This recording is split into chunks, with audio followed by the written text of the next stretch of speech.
किया, पूजन पाठ यज्ञ करवाया, उसके करने से हो गया, तू भी करेगा, तेरे घर में भी आनंद हो जाएगा। वो जब सुबह उठा और लकड़ी बेचने गया तो धनवान लोग रहते थे कहाँ, श्री राम विहार में, वहाँ आ गया, सप्तचंदन का लकड़ी का दाम दे दिया और उससे बहुत सारा धन मिला। लकड़ारा ने बड़े बंधु बांधव बड़े प्रेम से भाव से भगवान का हरि कीर्तन करवाया। हरि कीर्तन करवाने के बाद सत्यनारायण भगवान का व्रत पूजन किया और भगवान का पंचामृत का भोग लगाया। केले का प्रसाद लगाने से उसके सब प्रकार से आनंद हो गया। श्रीमन नारायण भगवान की जय हो। तीसरे अध्याय कथा इस प्रकार है। महाराज उल्का मुख नाम के तेराया जो बदशिला नदी के तट पर भगवान का व्रत पूजन कर रहे थे, वहां बड़ी काया बड़ी जानते हैं कौन, बढ़िया महाराज ये क्या कर रहे हो कि महाराज ने भगवान का व्रत पूजन करना, उसके करने से क्या होता है, इसके करने से संतान, इनको संतान प्राप्त होता है, धनहीन को धन प्राप्त होता है और जो रोगी है वो निरोगी हो जाता है। कचा अच्छा कचा हाँ, उसने कहा मेरे भी कोई संतान नहीं है, संकल्प कर ले। उसने संकल्प कर लिया जब मेरे कोई पुत्र या पुत्री का जन्म होगा तो बंधु बांधवों को बुलाऊंगा, भगवान का व्रत पूजन करवा दूंगा। जाकर अपनी पत्नी को बोलता है, पत्नी ने कहा ठीक है अवश्य करवा देंगे। 90 महीने में सुंदर कन्या का जन्म हुआ, कन्या का नाम कलावती रखा गया। तो माँ ने कहा कि पंडित जी को बुला लीजिए। उन्होंने कहा कि पंडित जी कहाँ आएंगे, अभी जब इसका शादी ब्याह होगा तो दोनों काम साथ हो जाएंगे। नए दूल्हे दुल्हन को पहले कथा सुना देंगे, बाद में उसी सामग्री में व्रत पूजन हो जाएगा, हवन हो जाएगा, विवाह हो जाएगा। कहते अच्छा गया हाँ, ऐसा झूठा आश्वासन दे दिया, कहीं कमाने को चला गया, कुछ दिन पश्चात आकर देखा उसकी पुत्री विवाह योग्य हो गई। दूतों को बुलाया, दूत कंचन नगर जा पूछे सुंदर बड़ी पुत्र ले आए। हिंदू दुर्भाग्यवश करना, भगवान का स्मरण करना भूल गए। भगवान ने किया कहा कि हे बढ़िया तुझे दारुद प्राप्त होगा। दोनों कहाँ चले गए, दोनों चले गए चंद्र केतु के नगर के अंदर व्यापार करने लग गए। एक दिन क्या है वहाँ चोर आ गए का राजा के यहाँ, जहाँ धन वो ठहरे हुए थे वहीं लाकर धन को रख दिया। दूसरे ने समझा कि यही दो चोर है, दोनों को कठिन कारावास में डाल दिया गया। इधर माँ बेटी भूख प्यास से बेचैन रहने लगी। एक दिन रात में नींद नहीं आई किसको, बेटी को। तो भगवान से बाबू प्रसाद लेकर आए। तो माँ ने कहा बेटा तू कहाँ गई, तेरे मन में क्या है। भगवान ने उसने माँ से कहा माँ मैं कहीं नहीं गई, भगवान का प्रसाद लेकर आई हूँ। जो ही प्रसाद का नाम लिया तो माँ के मन की आवाज आ गई कि बेटा तेरे पिताजी ने संकल्प किया था, वो नहीं करने से अपनी ये दीन दशा हुई है। तो भगवान के सामने उन्होंने स्तुति करी। दोनों माँ बेटी ने क्या स्तुति करी, कहा रहा हूँ बाबा पर तुझ पे भरोसा है, जीतूंगा एक दिन मेरा दिल ये कहता है। हरे कृष्णा बाबा पर तुझ पे भरोसा है, जीतूंगा एक दिन मेरा दिल ये कहता है। मेरी माझी बन जाओ, मेरी नाव चला जाओ, रोते को बाबा श्याम तुम गले लगा जाओ। गोविंद बना जाओ, गोविंद बना जाओ, भरोसा है जीतूंगा एक दिन तो मेरा दिल ये कहता है। उसी रात भगवान सपन में किसके आ गए, चंद्र केतु के। तूने जितना धन लिया उससे 4 गुना धन देकर विदा कर दे, तुम्हारा साम्राज्य नष्ट कर दूंगा। सुबह उसी प्रकार राजा ने स्वप्न सुनाया। सभा के अंदर दोनों को बुलाया गया, नाना प्रकार के वस्त्र आभूषण धन धान्य देकर विदा कर दिया। श्रीमन नारायण भगवान की जय हो। यात्रा प्रारंभ करी। यात्रा प्रारंभ करने के पश्चात भगवान ने सोचा कि माणिक के मन में अभी छल कपट क्या है। भगवान के पास जाकर बोलते हैं कि हे माणिक तेरी नाव में क्या भरा हुआ है। भगवान ने उसने कहा कि महाराज धन लेने की इच्छा है क्या। लता पत्रम, लता भरे हुए हैं, लता पत्रम केवलम। धन की आती है जगह आएगी आती है हाँ। और भगवान ने कहा नहीं, भगवान ने कहा धन की 3 गति है। हाँ लक्ष्मी है तो उसकी 3 गति है। पहली गति है दान। कौन सी गति है, हाँ लक्ष्मी आपके पास हो, ज्यादा हो तो थोड़ा दान कर देना चाहिए।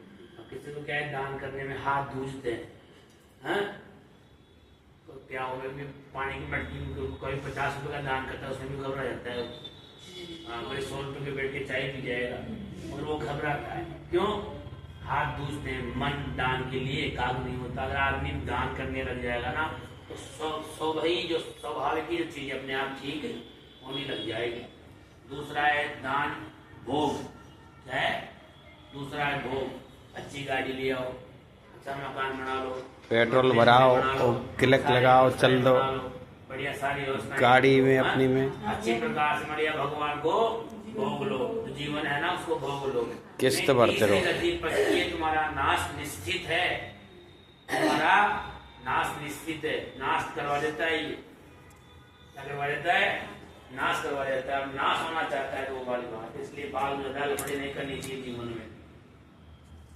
कोई साथ नहीं निभाएगा, कोई किसी की पत्नी नहीं, किसी का बेटा नहीं है। अर्धांगिनी साथ निभाएगी केवल मकान तक, हाथ में निभाएगी। अरे गुरु तुम ही बहकाओ यार, शास्त्र में कछु और क्यों, कथा में कछु और क्यों। गुरु तुम ही बहकाते हो यार दुनिया को। साथ निभाएगी केवल मकान तक, कथा में ही बात करो तुम। साथ निभाएगी केवल कहाँ तक? अग्निदान तक है। और यार दोस्त साथ निभाएंगे केवल शमशान तक। भैया कोई किसी का नहीं, ये भक्ति का है, ये ज्ञान की बात है। हाँ, पुत्र क्या है? अरे गुरु पति तो ठेठ तो निभाएगा साथ। हाँ, पति नारायण, पति नारायण स्वरूप है। हाँ नहीं, सताया नहीं, पति नारायण स्वरूप है। कैसे स्वरूप है? पति जो भी काम करेगा ना उसका 50% अपने आप औरत की स्त्री मुंह में चल जाएगा। हाँ, पत्नी करेगी तो 10% में नहीं जाएगा। कब जाएगा? जब वो चाहेगी। वो स्वार्थ स्वरूपणी है। नहीं दे तो नहीं दे, वो स्वार्थ स्वरूपणी है। पाप करेगा कौन? पति। तो पाप का तो भागीदार खुद अकेला स्वयं है वो। आपके तो केवल पुण्य में आप साथ देंगे, हरे कृष्णा। पाप के साथ नहीं। टाइम न निकल जाए कथा को, कथा सही कर दो, इसलिए उसको मिलता है दान। कथा कर दो, कथा। पुण्य कर्म का दान इसलिए मिलता है। वो तो है सही, वो भजनों की व्यवस्था है। ये कहो ना क्या? अरे तुम गुरुदेव वह करो। यहाँ तो नारी आंदोलन यही चलता है, ऐसे ही घर में ही चलता है क्या? नहीं ब्रह्मा है बाबा। सनी, ये नारी आंदोलन यही चल रहा गुरु। सुनो, लक्ष्मी बाद में, पहले नारायण। नारायण से बाद में लक्ष्मी। भैया नारायण तो नारायण परम ब्रह्मा। विष्णु सहस्त्रनाम में नहीं लिखा गया परम ब्रह्मा नारायण है। हाँ, ऑपरेटर कौन है? जनरेटर लक्ष्मी। क्या जनरेटर कौन है? ब्रह्मा है। हरे कृष्णा। सृष्टि की स्थापना करी। अरे वीडियो बड़ा हो जाएगा महाराज, या वीडियो चलन दो महाराज, वीडियो चलन दो। अरे सत्यनारायण कथा समापन करो, इधर उधर मत ले जाओ। ऐसा नहीं, बात उसमें ऐसी है, लक्ष्मी की बात है। हरे कृष्णा, ये कथा लंबी हो जाएगी, वीडियो खत्म हो जाएगा। अरे पंडित जी कहाँ कहाँ चले गए तुम यार। लक्ष्मी के बिना नारायण अधूरे है। ठीक है, नारायण के बिना लक्ष्मी अधूरी है। मगर उसमें ऐसा है, नारायण परम ब्रह्मा है। अब सुनो, पहले पुरुष है ना भाई या स्त्री है? मुझे आज बता दो। नहीं स्त्री नहीं। जनरेटर कौन है? ब्रह्मा का। सुनो, ब्रह्मा की उत्पत्ति कैसे तो फिर स्त्री का मैटर ना पंडित लोगों ने आदरणीय पंडित जी, एक मैं इसमें व्यवधान चाहूँगा। जो आपसे ये भक्त लोग जो प्रश्न पूछ रहे हैं ना, इसका जो सार गर्भित उत्तर मैं देता हूँ। ईश्वर अजन्मा है, ईश्वर परमात्मा अजन्मा है। वो कभी जन्म नहीं लेते, वो उनका ही आया जाया नहीं है। उसका काम आना आवागमन से कोई मतलब नहीं है उनको। आना जाना है व्यवस्था, वो अपनी व्यवस्था चलाते हैं। वो यही है। ऐसा है, भगवान के सामने शुद्धि करी। भगवान की बाबा आपकी पूजा से भगवान से प्रसन्न हुए। भगवान ने कहा तुम मेरी पूजा से बार बार विमुख हुए, मेरी नौका में आप धन भर दो। धन भरने के पश्चात भगवान ने यात्रा प्रारंभ कर दी। क्या कर दी? यात्रा प्रारंभ कर दी। घर जाने के बाद माँ बेटी कथा सुन रही थी। कथा का भगवान ने कहा स्वामी आपके पधार रहे हैं, चलिए स्वागत के लिए। तो पीछे पीछे वो बेटी भी चली गई। प्रसाद का तिरस्कार करने से भगवान प्रेरित हो गए, दोनों को पानी में डुबो दिया और आकाश मानी हुई कि हे पुत्रे गाय बड़ी तेरा की पुत्री मेरा प्रसाद का तिरस्कार करके आई है, वो घर जाकर प्रसाद लेकर आएगी तो उसका पति दृश्य होगा।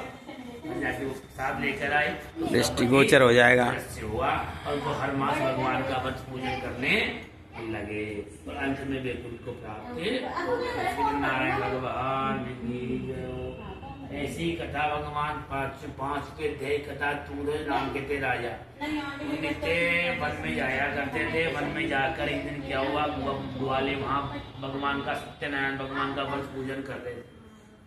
तो राजा वहाँ बैठे हुए थे तो ग्वाले चले गए प्रसाद में, भगवान ये भगवान का हमने पूजन अर्चन किया, ये प्रसाद का भोग आप ग्रहण करें। तो प्रसाद का भगवान ने तिरस्कार कर दिया। किसने? तुम मैं तुम राजा हूँ, मैं तुम्हारा प्रसाद कैसे ग्रहण करूंगा? तुम तो मेरी प्रजा हो, हैं? तो प्रजा का प्रसाद कैसे ग्रहण करूंगा? तो राजा को अभिमान था, कहेगा तो मैं राजा हूँ, हैं? राजा ही बनाता है, ठाकुर जी बनाता है, हैं? भगवान को मैं राजा हूँ। जब घर जाकर गया देखा तो पूरा उसका साम्राज्य नष्ट हो गया। वो समझ गया कि भगवान का किया हुआ ही दंड अपराध है, ये तो अपन से क्या हुआ, अपन से अपराध हुआ है, तो अपन ने प्रसाद का तिरस्कार किया है। वो दोबारा ग्वालों के पास गया और कहा कि कुछ प्रसाद बचा हुआ है क्या? ग्वालों ने कहा कि भैया हम तो ग्वाले हैं, क्या हम तो ग्वाले हैं, हम तो प्रसाद को चट करके हम तो आनंद के लिए भगवान का वंश पूजन करते हैं। कहते अच्छा, कहते हाँ। तो दोबारा बंधु बांधवों को बुलाया, बड़े तरीके से हर्ष उल्लास से भगवान का यज्ञ पूजन करवाया, अनुष्ठान करवाया, सत्यनारायण भगवान का वट पूजन करवाया। उसके करने से उसका पुनः साम्राज्य स्थापित हुआ। नारायण भगवान की जय हो। गोविंद हरे मुरारे नाथ नारायण वासुदेवा। श्री कृष्ण गोविंद हरे मुरारे नाथ नारायण। श्री कृष्ण गोविंद हरे मुरारे नाथ नारायण वासुदेवा। जय। भगवान ने उनका दूसरा जीवन भी सफल बना दिया। सतानंद नाम का ब्राह्मण सुदामा बना। दूसरे जन्म में भगवान कृष्ण भगवान की भक्ति कर वैकुंठ को प्राप्त हो गया। क्या हो गया? हाँ, बना। कृष्ण से करी मिताई और पाई अपने सदगत पाई। जिन्होंने राम जी के चरणों की सेवा करी, निषाद राज बन गए, हो गए आनंद। दशरथ उल्का मुकुट राजा हो गया, मैंने दशरथ जी जिन्होंने भगवान रघुनाथ का पूजन अर्चन किया। मोर जो बढ़िया था वो मोरध्वज बना। पुत्र को वारे से काट कर मुक्ति प्राप्त करी और तुंगज नाम के थे वो साक्षात मनु और शत्रुपादी बनी। बार बार होता रहता है जन्म, ऐसा लगता है। जय हो। जय हो। ब्राह्मणों से मुखमासित बाहु राज्यन्ने कृते अपूरो तदस्य पदस्य बदनाम सुद्रो अजायत। ब्राह्मण मुखे भगवान ब्रह्म भक्त के जनार्दनम। लक्ष्मी के अवतार लक्ष्मी कहाँ हो प्रकट बताओ मुझे आप। अब तुम जो मूल प्रश्न से क्यों भटक रहे हो पंडित जी? तो मूल प्रश्न से भटको मत। समुद्र मंथन से निकली ना लक्ष्मी, लक्ष्मी से निकली ना। यहाँ कौन से निकली होगी? वो आप पढ़ते हो सप्तशती, उसमें लिखा हुआ है कि माता ही जन्म, उन्होंने ही सबको जन्म। अरे भगवान के जिसकी विष्णु पढ़ोगे विष्णु का क्या है? विष्णु पंडित जी ब्रह्मा विष्णु महेश ये अजन्मा है। ये सुनो, ये सशरीर जाते हैं देवता, देवता सशरीर जाते हैं, ये अजन्मा है। बोलो अनेन है, नहीं मांगे अनेन है, गोत्र हम थोड़े लिखते हैं, पुराण लिखते हैं, वो तो अष्टादश क्यों पंडित जी महाराज? सुनो सुनो, प्रश्न का उत्तर कहीं और जा रहा है। हाँ भगवान सुनो, इसका प्रश्न का उत्तर तो सुनो। जय हो। यहाँ आके मतलब ईश्वर का जो रूप है निराकार की तरफ जाता है, क्योंकि ईश्वर का कोई रूप नहीं है, न कोई औरत है न कोई आदमी है। ईश्वर तो परमात्मा है, निराकार है, एक ज्योति पुंज है जो हमेशा हमेशा आनंद लेता है। श्री कृष्ण गोविंद हरे मुरारे।